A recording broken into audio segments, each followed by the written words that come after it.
We can get started? Okay, great. So what we wanted to do today is just give a real sort of hands-on introduction to the way you can publish data in the EarthChem library. And I'm going to do just a couple of introductory slides, and then Leslie is going to take over and really show the process of data submission and explain the data templates that guide you for putting together all the right metadata and information about samples and so on. So, all right, nope, this slide isn't advancing. Okay, now it is. Just a reminder, what is the EarthChem library? The EarthChem library is a repository for data with specific focus on geochemical data and other related data types. Could be petrology, it could be sample descriptions and so on. Can be images and also documents related to geochemical analyses or other related data types. The EarthChem library is part of the Integrated Earth Data Applications, and that is an NSF-funded facility with fairly, as much as possible, fairly sustainable funding for cooperative agreement. It has a community governance that is provided by a policy and the user committee to stay close to the community needs and respond to any new developments in the sciences. It's run with a lot of disciplinary expertise. Most of the people in doing data management, doing the project management actually come out of the domains. But it has, IEDA has implemented a lot of professional data management policies, procedures, and infrastructure, such as rigorous risk management, persistent identification of all the data in the repository with DOIs and samples with IGSNs. We do have long-term archiving agreements to ensure persistent access to data submitted to the EarthChem library and other IEDA repositories. And we have gone through a certain accreditation process to become a member of the World Data System. The EarthChem library provides open access to data. It's open and free for use. What goes in under the terms of a Creative Commons license. As I mentioned already, EarthChem library ensures long-term archiving of submitted data, registration of data sets with DOIs for persistent identification. We have an online data submission tool and also provide NSF investigator support in linking submitted data sets to the awards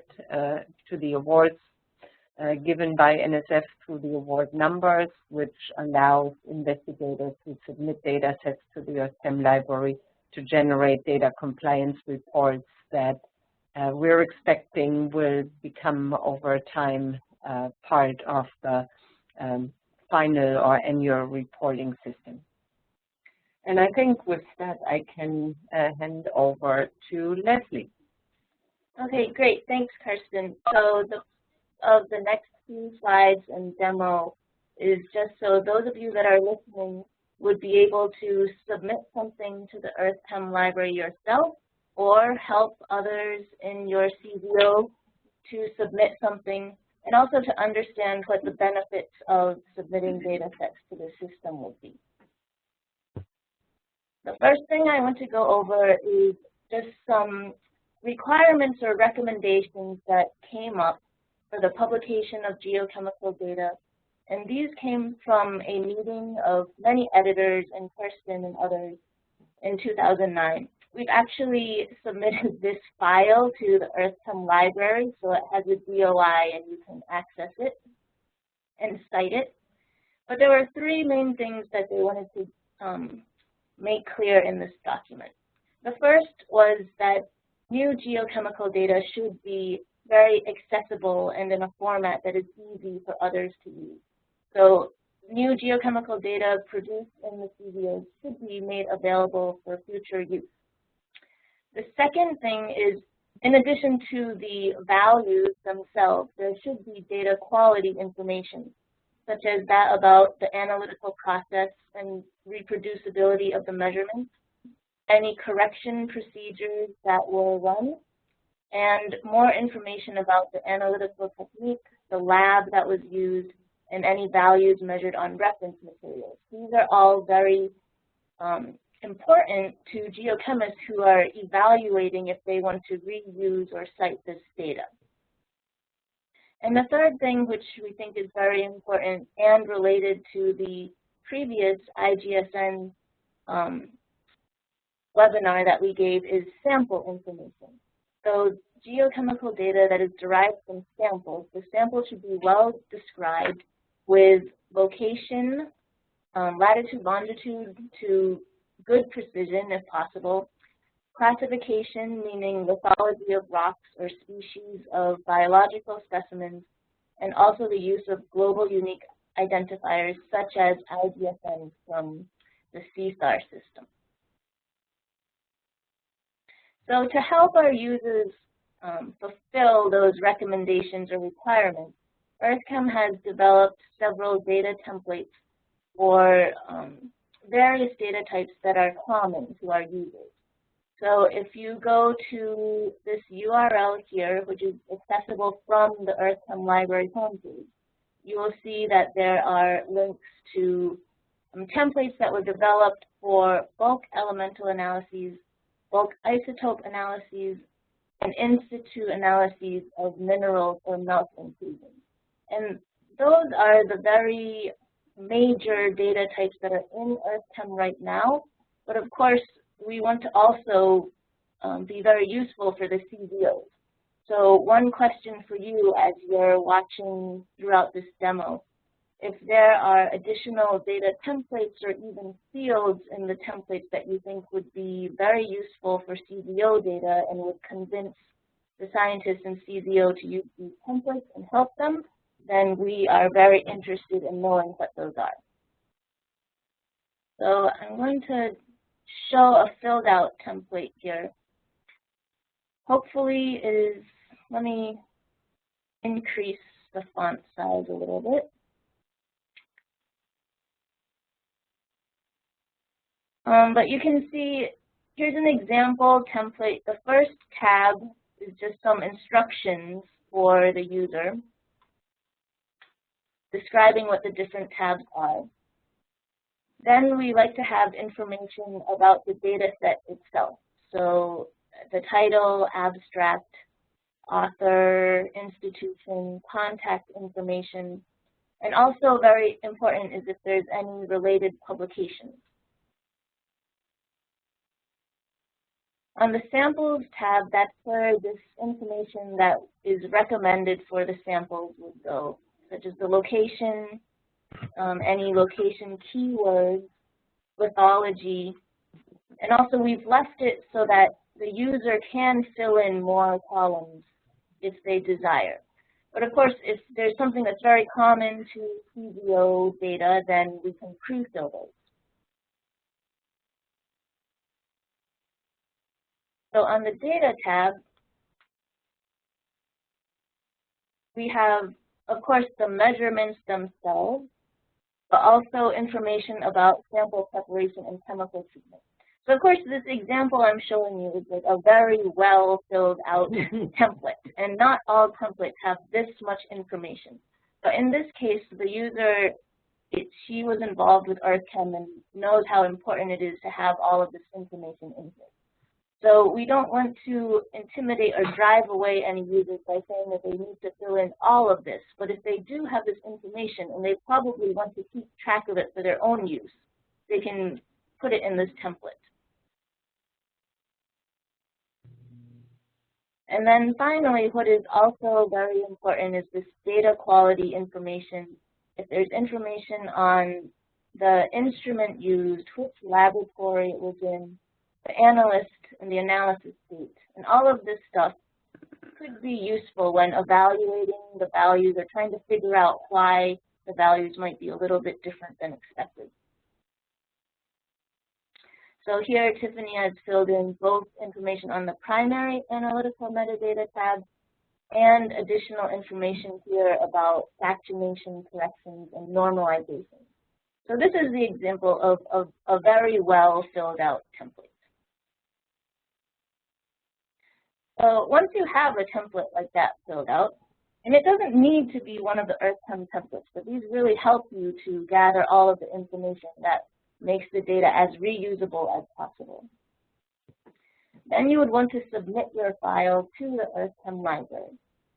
So now this slide describes some of the metadata for the data set itself, not the chemical values, which is what we saw described in the template. But when you submit a file, be it a Excel sheet or a PDF report, or we accept like Excel macros, we want some information about this to describe the data set itself. So there's the basic data set information, which, you know, some of it is the same as what was in the Excel sheet, the title, authors, data types, is it rock chemistry or sediment chemistry, any keywords you would want to search on to find this data set, and also those related publications that are important for giving attribution and linking from publications to data sets. There's also metadata about the spatial coverage, so that if one wanted to search on a region, they could. And also, you can specify the release date. So you can submit a file to the EarthChem library, but choose a release date in the future. Usually the maximum is 1 or 2 years in the future. But you can sort of fulfill your requirement to submit this data to a repository. Someone from EarthChem will look it over to make sure it has the necessary metadata and information, and then it will show up in the browsable list, but nobody would be able to actually access the data until the release date. Let's see. The next page is just a screenshot of the simple web form for submitting a data set. And I think I can go there to show you.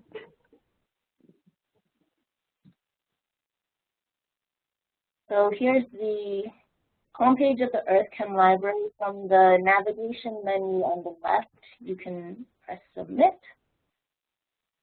And here you have the option to enter an NSF award if you want to. I think I know one of the CZO awards. So,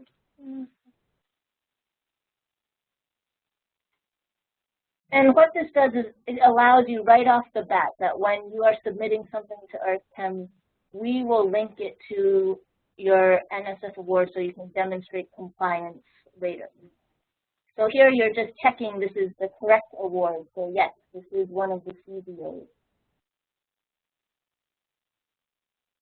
Okay, so now you get to this web form that asks for that simple data set description that we were talking about before. We try to keep it quite simple to fill out, so it's not that long. And you simply upload files. You can upload more than one file in a data entry, choose a release date, and submit it. Also, I guess we'll take questions at the end, but if there are any questions that come through, we can answer them as we're going through this. Okay, so here is just an example of one of the data sets that is CZO related that is in the EarthChem library now. When you're browsing the EarthChem library, you'll see this basic information at the top, including the data set DOI that is given after someone from EarthChem actually looks through and makes sure that it is, it has the necessary metadata and it is reusable. So we don't just give DOIs immediately and automatically. Here's the release date, description, and also a citation so it can easily be cited. And then many people like the fact that it can be linked directly to a publication and also the funding award down here. Now, once you have actually submitted some ECL data sets, what can you do with them? So first of all, as you saw in the previous slide, you can use the DOI or the citation to share and cite your data very easily, either in your publications or if you're online on your web page, on any of the many web profiles that we have these days. There's usually a place to put some of your products or your publications. So EarthChem Library helps you do this. The second thing is there is a space called My ECL, and it looks like part of the URL got cut off here, but it's just the Why? We had that yesterday. EarthChem.org is the prefix. So if you go there, you can manage your published or pending data sets. And sometimes this is a little bit, it can be more organized than your own computer desktop. So I've heard people say that once they publish their data set, then they don't lose it on their desktop because it is in the database and they can access it that way. Another thing is you can browse other CZO-related data. There's a URL here that you can go to see the current CZO data set. We don't have that many, so we haven't really put this URL a bunch of places, but as that list grows, there will be a way to search and browse it very easily. And finally, one thing I wanted to show is in EarthChem and AIDA, we've put a lot of effort into helping investigators generate reports of the data management that they have done. So if you have submitted data sets to the EarthChem library, even if you've registered samples in the CSAR sample registry, you can go and get in either PDF or HTML form a list of all of the data products that you have submitted to EarthChem. So I want to show you that. You can get to this reporting tool if you go to the AIDA homepage, which is aidadata.org, and then under Services, there is a data compliance reporting tool. So here I will type in that award number again. And you can see the many fluid chemistry data sets that have been submitted to the EarthChem library so far. And there's also a tree survey. Now, this is one thing we're going to get to on the next slide. Right now, the data type for the tree survey, we didn't really have a good data type. But we're talking to you now because if there are data types that are needed for CZO data, we are willing to accommodate those in the EarthChem library. So you can see this is the list of current data types. So this helps us if somebody wants to search all of the geochronology data, they can quickly get to that through the search. And this other is really just a placeholder. We don't really want anything to be specified as other. We would rather talk to whoever enters it as other and then come up with the appropriate data type. Okay, so that is the main content that I wanted to show. And here are several links that we mentioned earlier in this talk. And just again, these questions that I asked earlier in the talk. What are additional data templates or fields that would be useful for the CZO scientists? And what additional data types are needed? If you have any feedback on that now or later, we would be very happy to know that. Maybe that face-to-face workshop. Yes. There's a bit of time to. Yeah, that is the perfect time to discuss this, and hopefully with this presentation, some of you on the phone and those who I know will be watching later. There are several people who said they couldn't make it. We'll get some time to play around with this and load up some data sets. Right now, Shallow Hills is the only CZO that has loaded up a data set into the EarthChem library, and that makes sense because Sue has had a close contact with Kerstin for, I don't know, half a decade now. So, so a year or two ago, they really went to town. But you know, the rest of us need to get started, and this is our introduction and invitation to do that. We just see a question here from Jane. Can we propose a template for cosmogenic nuclide data, or does that already exist? There is actually another system within the EarthChem facility called Geochron, and Geochron has been working with some people from the cosmogenic nuclide community to build a metadata template. So I will get back to Doug Walker, who is in charge of Geochron, and check how far along that template for cosmogenic nuclide data is. I actually forgot to show on the template page. There's actually more than what I mentioned. There's uranium, lead, and uranium, thorium, helium. I think fission track is being worked on. Argon exists as well. We need to put that on.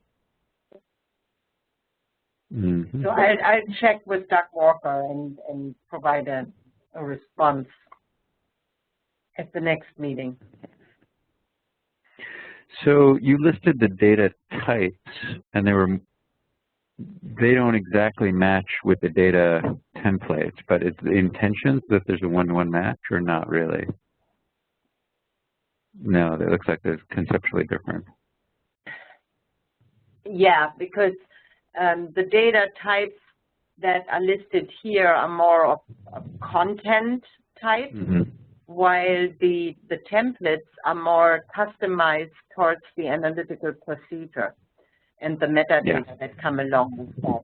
We had many years ago a gathering of geochemists as an EarthChem workshop to decide. It was in relation with this editors roundtable and the recommendations, and talking about metadata that are required for geochemical data.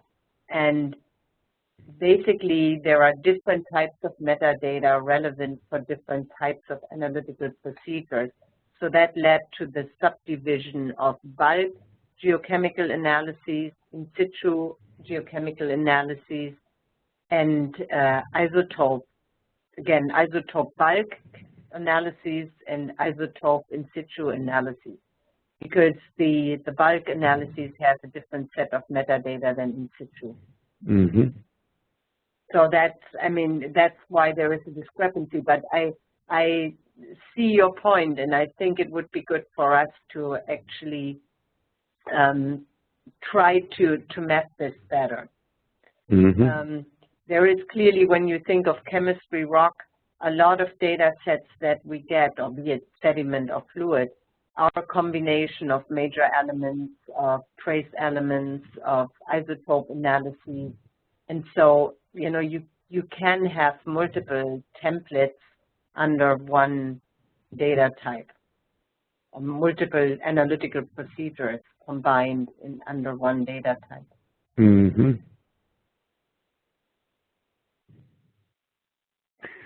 Yeah, super.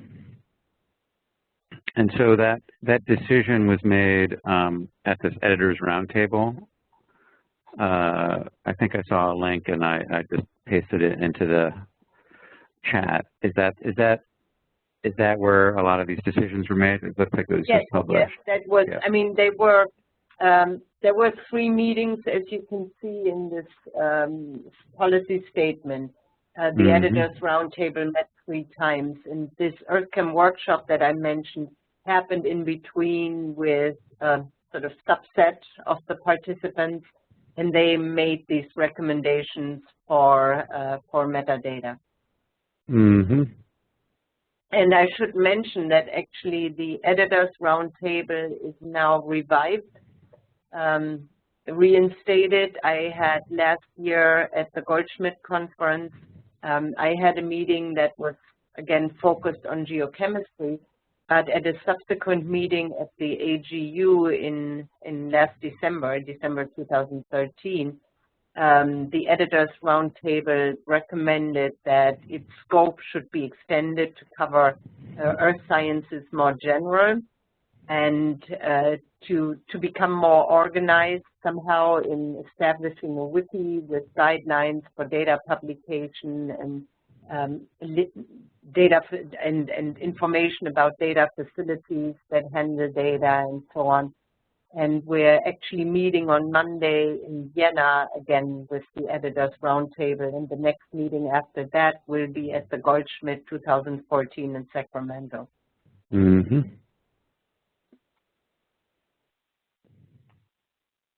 That's great.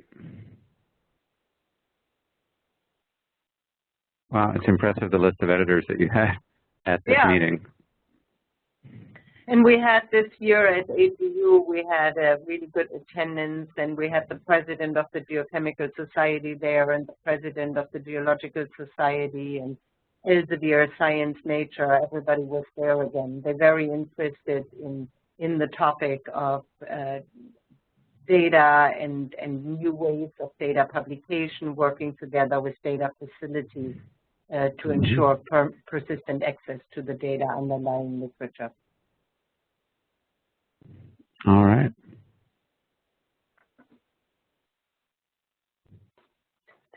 So, as you mentioned earlier, there are these data templates, but really any file can be technically loaded in the EarthChem library. Is that right? Yeah, that's right. That's absolutely true.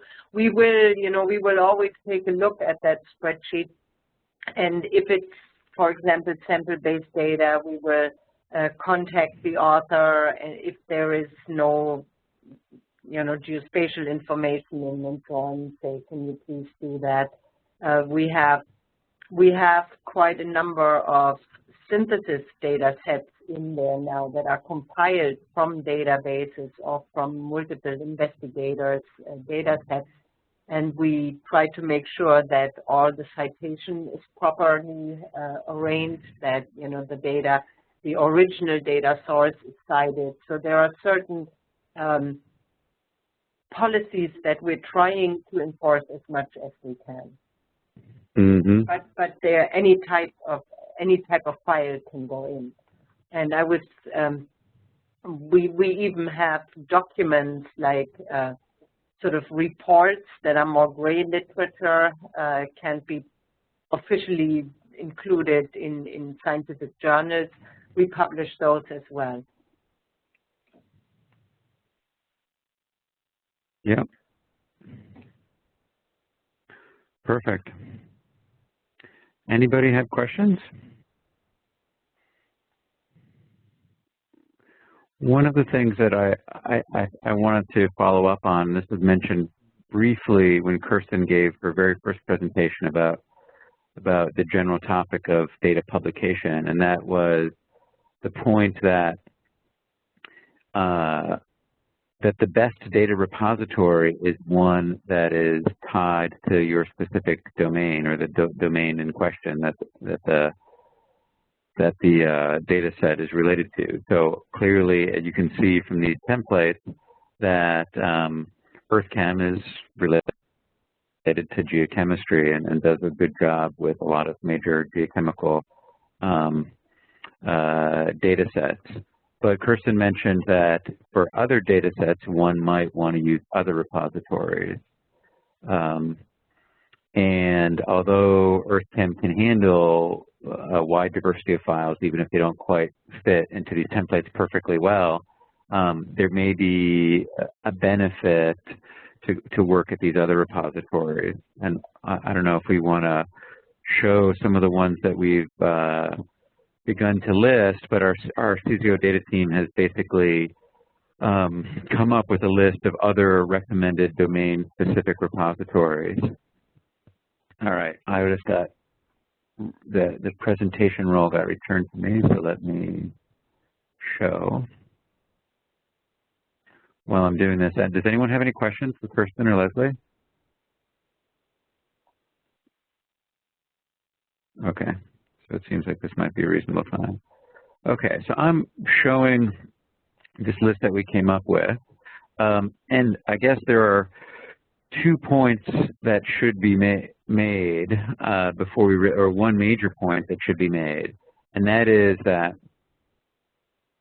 the CZOData project explicitly said that we would support at a relatively high level the submission of data that to the EarthChem repository, the EarthChem library, and then also to the quasi-HIS system, which is now getting subsumed under the quasi-water data center. So those 2 repositories are kind of the really recommended repositories. They're the ones that we will have internal know-how on how to use, and will eventually be building software tools that will leverage your submission to those repositories as well as possible. So the one caveat is that the Quasi-Water Data Center does not yet issue DOIs. So, but that's coming. So there is the possibility, and I think the Shale Hills group, one of the reasons why they used EarthChem was that they submitted these data sets both to the EarthChem library, such as this one here. This is pore water chemistry, and I don't know if there's anyone from Shale Hills on the line. I no longer can see the participant list. Yeah, Dan is on the line. Dan Arthur, maybe, but this was done by Jennifer. But I'm nearly certain that this data set was submitted both to the EarthChem library so that a DOI could get assigned and that the data set could be archived, which is not yet, neither of which are functions that Quasi supports, but also it was simultaneously submitted as a CZO display file, which was then ingested into the Quasi-HIS system so that the data could be discovered via Quasi-HIS.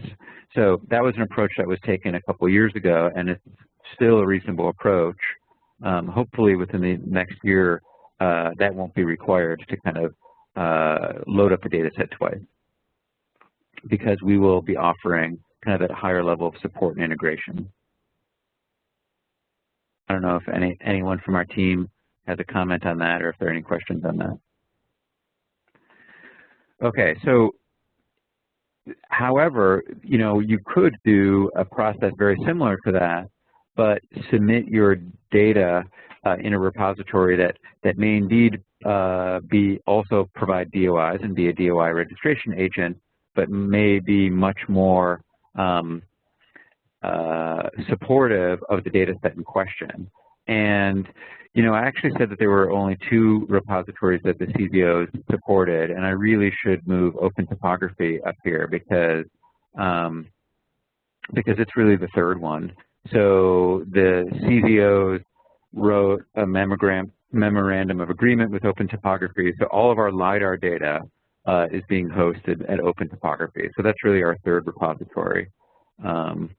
There's no one from Open Topography on the data team, so I guess it's not always at the top of our mind, but we fully support that, and we'll continue to do so over time. Then there are these other data portals. If you're involved with the LTER network, like Lukio is co-located with an LTER, and so is Boulder, you could load up your data set and get a DOI through the LTER data portal. However, the LTERs, they support biological data quite well, and that provide a DOI, but these data sets are really only for LTERs. It turns out that that same group has been developing something a little more generic and a little more full-featured, and so this is what we would probably recommend over the LTER network for everybody else. That is the knowledge network for biocomplexity. So you can go to this website, and they use the ecological metadata language just like LTER data portal, and they register DOIs and use datasite.org or via datasite.org, just like EarthChem does. And then I know a little bit less about this. Maybe Kerstin can mention it, but IRIS is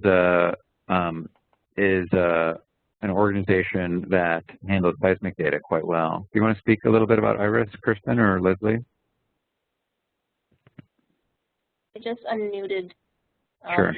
Okay, so Kerstin had to step out, but the one thing I'm not sure about IRIS is I don't know very much about submitted data sets from individual investigators. I just know that they do very well for their network of broadband seismometers or other instruments. They have a good system for those types of things. But I have seen that sometimes, I've seen and heard that proposals that are proposing to collect seismic data from their own small network that they set up for this project, in their data management plan, they say that they will submit all of that data to IRIS.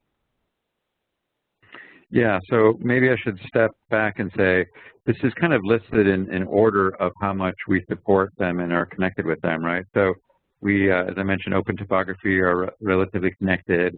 We're beginning to have, and I'm in particular, and also at Foursquare, beginning to have more and more conversations with these folks on the biology, ecological side of things.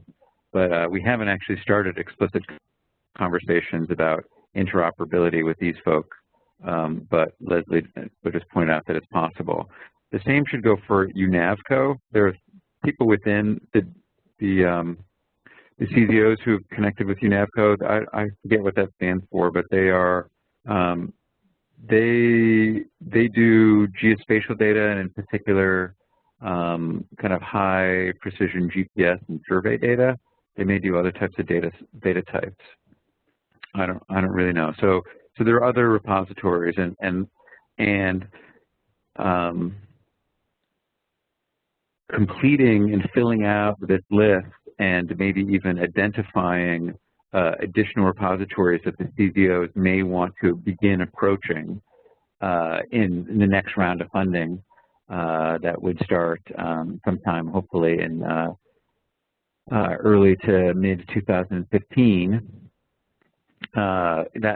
That effort will be, I think, something that the IMC should tackle either at this next meeting or perhaps in the fall. There is one other DOI registration agent that a lot of scientists are beginning to use. It's called bigshare.com, and it was established to lower the barrier of being able to get a DOI and archive a data set. It is a .com, it's a commercial thing. Right now they're not charging for the services, but they could anytime. And there's no domain-specific oversight of the quality of the data. You can put anything up there, PDF, figure, Excel file, absolutely anything you can load up and get a DOI almost instantly. The long-term guarantees of archiving are really unknown. But anyways, it's worth just mentioning because there are a lot of people who are beginning to use it, and there may be a role for it. But as you can tell by what I just said, wouldn't be at the top of our list of recommended data repositories. Any other questions about that or comments? We have a few people, Mina Mayorga and Tom Whitenack are on our developer team in addition to Leslie and Kerstin. So we got a few people from our team online here. Okay. Well, if we are done with that, you can interrupt anytime. I'm going to just mention one or two other things. So our next cyber seminar, I'm going to try and send out a reminder this afternoon, right after this talk, is of a little different flavor. First of all, it's at a different time. It's on Tuesday at 1 to 2 p.m. That's roughly the time that the web group has been meeting, and we set it at that time specifically because this is about authoring web content. So slightly different flavor. We really would like to get a lot of investigators to show up to basically give advice and best practices for how to keep our recently soft-launched CZO website as vibrant as possible. So that's next Tuesday. The changes that were just soft-launched last week, some of you may have noticed, is that now we have a slightly different navigation system that was implemented in order to have our new CZOs online and part of the mix. And so the new CZOs, 2 of them have really filled out their content, and 2 others are under construction and trying to fill out content. But we want to increase web traffic as much as possible, and so the point of that next cyber seminar is in order to do that. If I go back and so we have our IMC meeting in the last few days of May, and I'll be sending out more information about registering for that and travel and what we're going to do about reimbursements and all the other stuff. Hopefully that should happen soon. One of the major topics for that is going to be discussing the CZO shared vocabulary system. We may or may not have a little kind of intro a week or 2 before the IMC meeting to discuss that, depending on how far we make progress on making some decisions. We'll be ready by the IMC meeting, but we may or may not be ready to kind of give you a preview, or it may not make sense to have a preview beforehand. The benefit of a preview is that there is we don't have a whole lot of time. You'll all be presenting a little bit on the first morning, and so that really just gives us 8 hours of meeting time. So if we can get some of the background out of the way, that would help. I should point out that I answered some questions that have been longstanding just today via our IMC forum, our Google group, and I think some of you probably got these as emails. We kind of think of maybe IMC as an email list, but I want to point out that it's really also a public forum where we can keep track of information. So if you have questions like Dan had for me about controlled vocabularies, ask them to the whole CZO IMC. You can, the email address for that, and all of you can send to it, all of you who are members, and that email address, I think, is listed right here. So this is at czodata-imc@googlegroups.com, and you've all been getting emails to that. So you just respond, you just send an email to that group, and we'll see it and respond, and then everyone can benefit from the answer. So if you haven't read that post, the short story, and this is important and relevant to the next month or so, is that for developing our data sets, we have asked CZO data managers to use the controlled vocabularies that we've set up in the shared vocabulary system at sv.criticalzone.org, and there are lists of different vocabularies like unit types that you can see here, etc. This was built off of Quasi's controlled vocabulary. Our first, only recently have we been merging with AIDA EarthChem. So all the display files that have been posted to date have only been ingested into Quasi's system. So so really, even though the intention was good to split it out from Quasi, because there was a clear need to have the CZOs have a lot more information than what Quasi might handle. In practice, really all of this has been used to just move our data sets into Quasi HIS. So we have a long-term plan, and that long-term plan is to actually merge the shared vocabulary system, or for all of these data systems, and wrap them around Observation Data Model 2. Quasi's Water Data Center has made the decision to fully support ODM2, and in fact, they will be beginning the process of not only implementing ODM2, but also implementing a system to manage ODM2 vocabulary, which is going to be very different than this. So the first step in kind of moving toward this unified system for shared vocabulary, one that's much more powerful and can cover many more domains, is to actually merge the terms.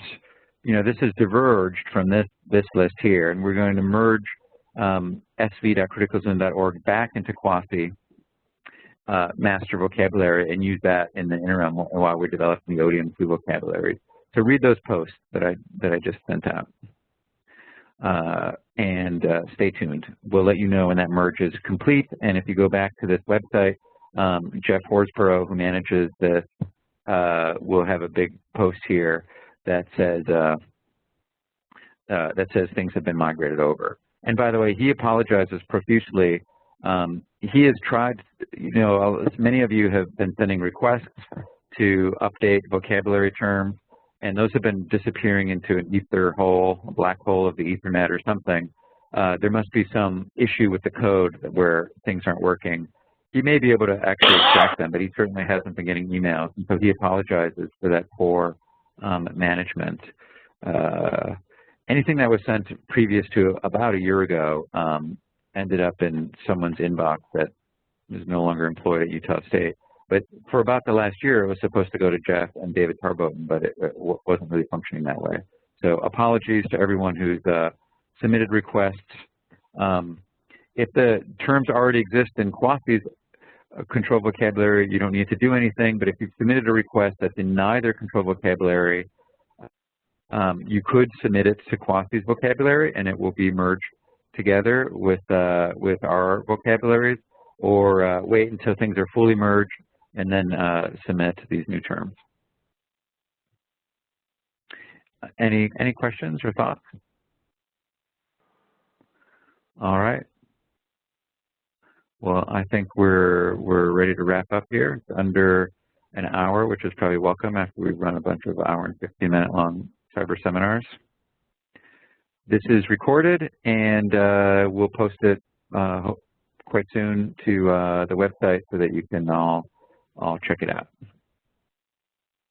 All right. Thank you very much.